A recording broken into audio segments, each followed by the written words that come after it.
नाजरीन, गखड़ों की अपनी रिवायात के मुताबिक गखड़ कियानी नस्ल से तल्लक रखते हैं और इनके जद्दे अमजद का नाम के गौहर था, जो कि असफहान और कियान का हुक्मरान था। फिर इस खानदान की हुक्मरानी पर मुहित तारीख कई सदियां तय करते हुए काबल शाह तक पहुंची, जो उस वक्त काबल की पहाड़ियों पर हुक्मरान था।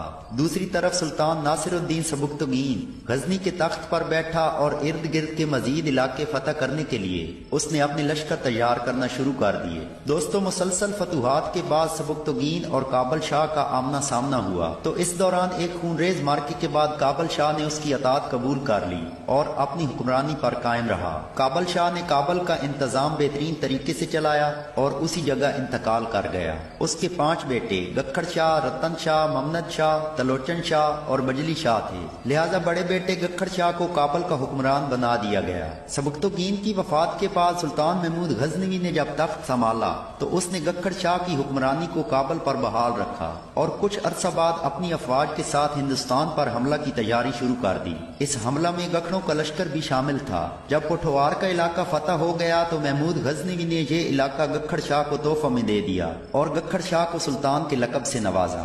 फिर गखड़ शाह ने अपनी बाकी मांदा जिंदगी इसी इलाका में गुजारी और 419 हिजरी व मुताबिक सन 1002 को इस जहान फानी से कूच किया। नाजरीन, बाज मौरखीन रिवायत करते हैं कि गौहर खुद सुल्तान महमूद गजनवी के साथ पोठोहार आया था और सुल्तान महमूद गजनवी ने उन्हें गखड़ शाह का खिताब दिया और शाह की तमाम औलाद गखड़ के नाम से मशहूर हुई। बहर कैफ वो इस इलाके को अपना दायमी वतन बनाकर यहाँ हमेशा के लिए आबाद हो गए। गखड़ों ने सिंध सागर की हुकूमत को इतना मजबूत बनाया कि तख्त दिल्ली पर तो 7 खानदान या हुकूमतें गजनवी, गौरी, खानदान गुलामा, खिलजी, तगलक, लोधी और मुगल बदलते रहे, लेकिन गखड़ हर दौर में बरसरे इक्तदार रहे और 750 साल तक इस इलाका में शान शौकत के साथ हुक्मरानी की। नाजरीन, राजा फरहान कियानी अपने कालम में लिखते हैं कि गखड़ बुनियादी तौर पर कियानी खानदान की एक लड़ी हैं, जिनका शजरा नसब मारूफ ईरानी बादशाह सिकंदर जुल्करनैन से जा मिलता है, जिनका जिक्र कुरान पाक की सूरह काफ में आया है, जिन्होंने याजूज माजूज की कौम को कैद किया था। जबकि खानदान सादात से गखड़ की निस्बत बीबी शहरबानों की वजह से है, जिनका अकद इमाम हुसैन अलैहिस्सलाम से हुआ था। यही वजह है कि गखड़ दूसरी अकवाम के मुकाबले में सादात का दुगना एहतराम करते हैं।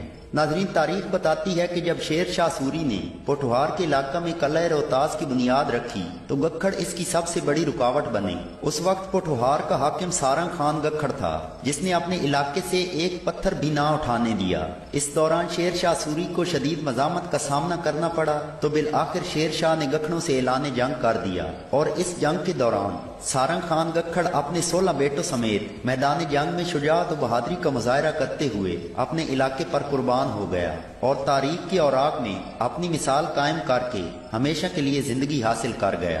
दोस्तों, सारंग खान को कलह रवात में दफन किया गया, जो सुल्तान महमूद गजनवी के दौर में तामीर किया गया था। ये कला रावलपिंडी से 11 मील के फासले पर जेलम की तरफ जीटी रोड पर वाक़ है। इसके अलावा रावलपिंडी से 7 मील के फासले पर कहूटा की तरफ कलह फरवाला काफी अरसा तक गखड़ों का दारुल हुकूमत रहा।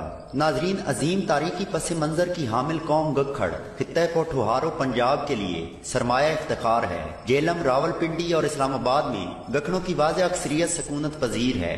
गखड़ एक कदीम कौम है जो गजूर और बहादुर हैं। पाक फौज में शमूलियत अख्तियार करके वतन अजीज का दिफा करते हैं। गखड़ पुर एतमाद और मुस्तकिल मिजाज होते हैं। बाज गखड़ ज़राअत पेशा भी हैं। जिला फैसलाबाद, साहिवाल, मुल्तान, टोबा टेक सिंह और बहावल नगर में ज़राअत के पेशा से वाबस्ता हैं। नाजरीन, general Ishfaq Parvez Kayani, colonel Mohammad Asghar Khan, brigadier Ghaziuddin Haider, colonel Tariq Yaqub, Sultan Zahoor Akhtar, Raja Shahid Zafar, colonel Abdul Rauf Kayani, colonel Abdul Rashid Kayani, major Asghar Kayani, major Masood Akhtar Kayani और लेफ्टिनेंट मुश्ताक नवाज कयानी शहीद का ताल्लुक गखड़ कौम से ही है। जबकि गखड़ कौम के बड़े बड़े खानदान गडारा, सुल्तानपुर, लोड़ी, डुमेली, बगड़ाला, फरवाला और खानपुर वगैरह में कसरत के साथ आबाद हैं।